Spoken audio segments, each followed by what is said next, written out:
Neil, Daniel, and Mike. Musicians and bars getting there at Silver Love Club? Yeah. That's right. Yeah.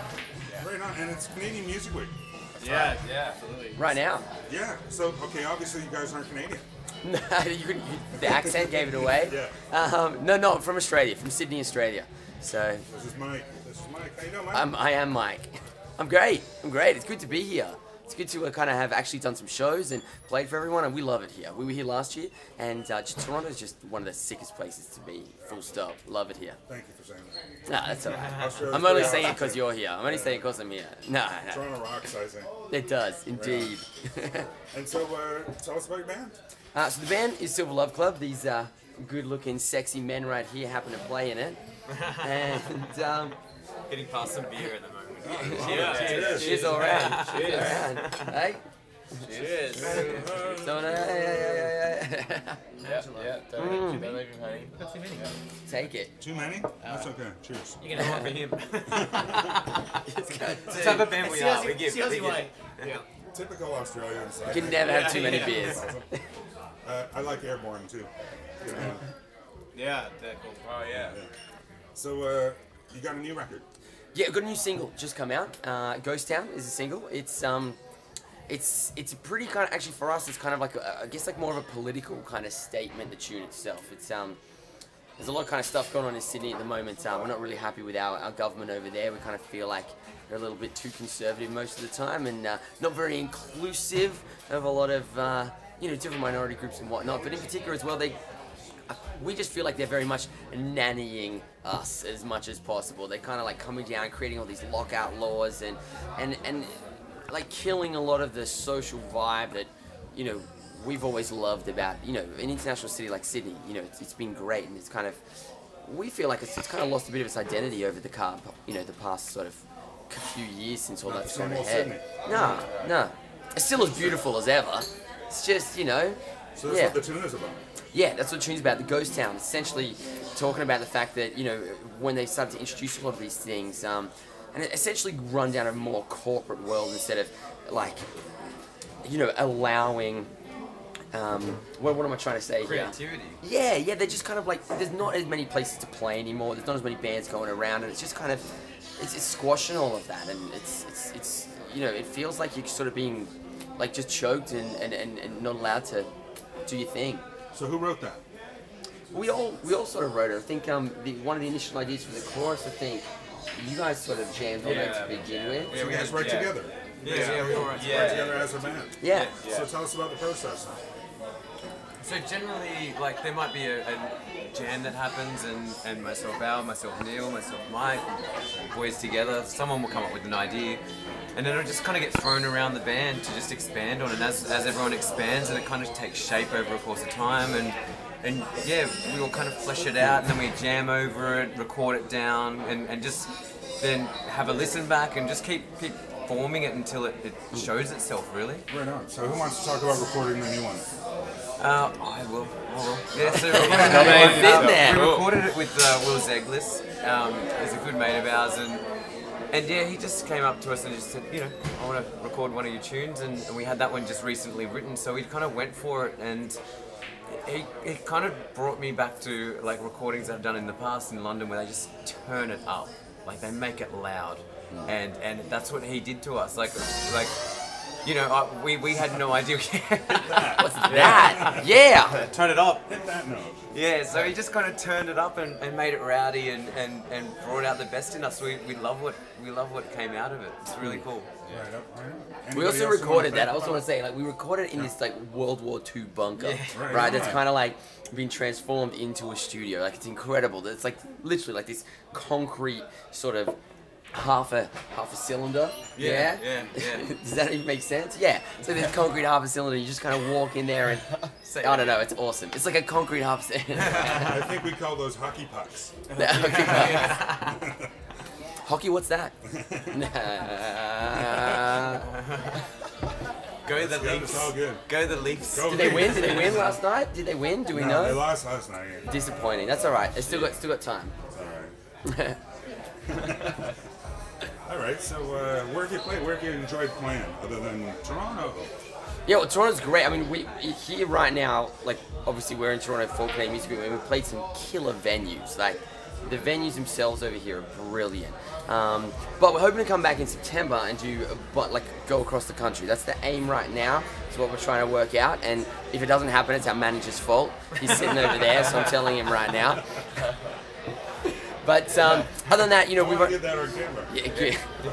Other than that, it's for us, it's Sydney, and then definitely down on the East Coast. We love getting up to like Brisbane and Byron, and then down to Melbourne and places like that. It's just there's a lot of great cities in Sydney, a lot of good places to play there too. But I don't know what these guys think, but every time we come here, like we have the best time. We're at the Horseshoe right now, and we played here last time we were here, and it's just a killer venue, and so many like phenomenal musicians have played at a venue like this as well. It's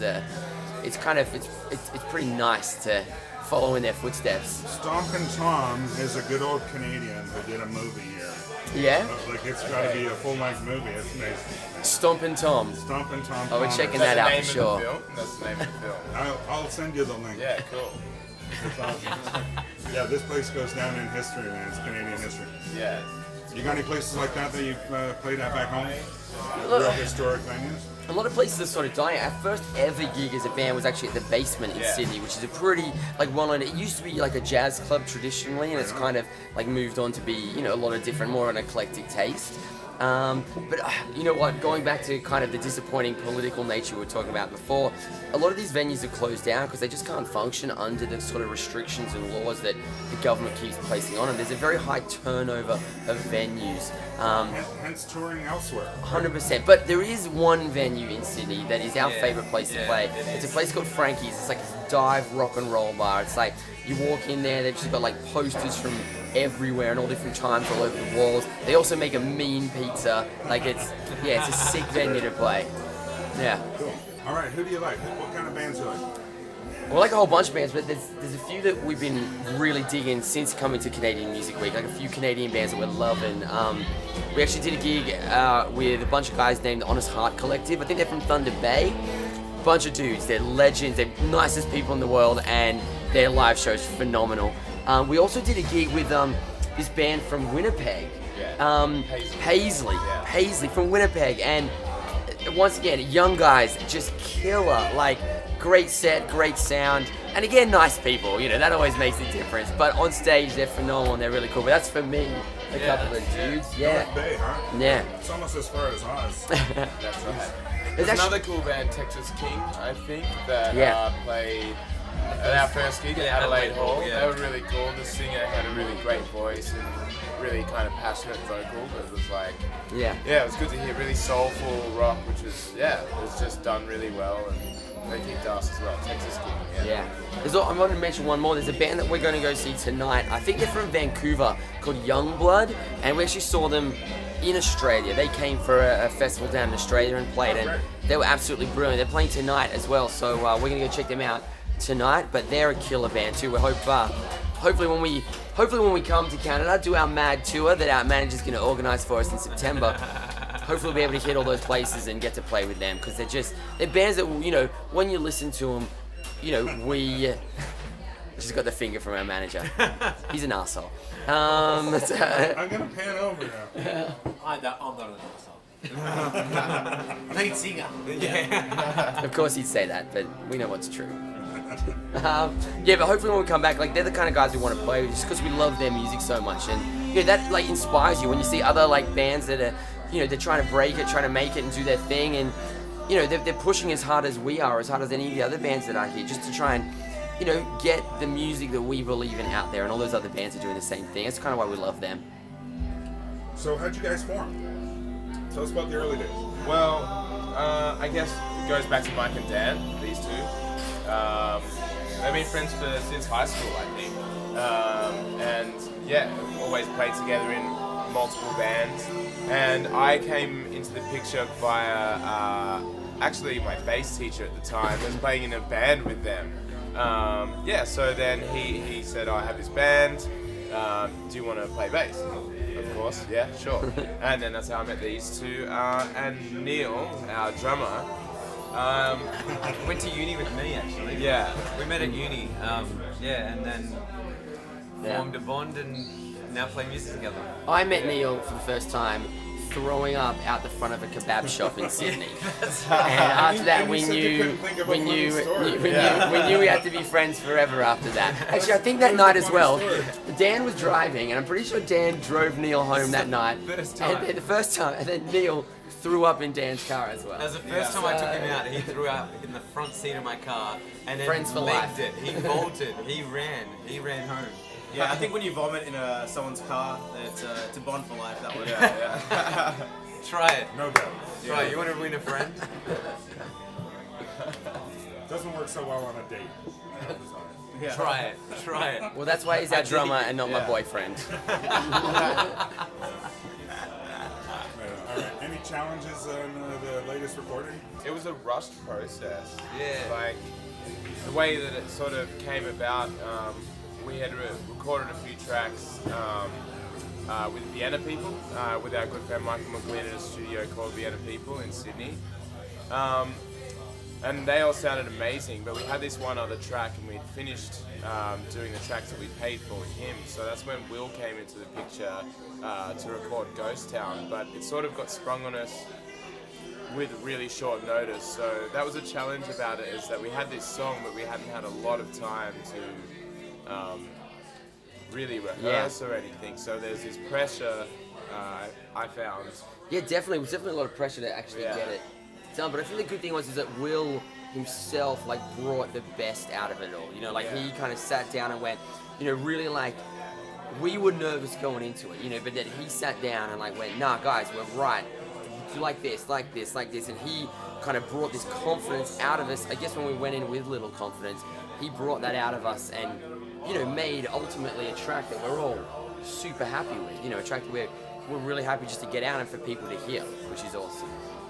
So how do we find this on iTunes and all that stuff? Yeah, iTunes and everything. Look up Silver Love Club, and the track's called .com? silverloveclub.com. You can find, and actually all the links are on there, so you can go there and basically find everything from there. But yeah, the video's up and whatnot. Our good friend Nick did that for us, and he's brilliant. And we love what he did with it. It's kind of like I feel like it's a little bit of like a throwback 90s-y sort of feel to the clip, even maybe a little bit to the song as well. Yeah, which is good. Right. So how do you want to close? Group hug? Oh, hug. A group hug. No, I'm kidding. Yes. Yeah, let's close like that. Yeah. Oh boy. You want in on this too? Come on, get in here too. Stay moose.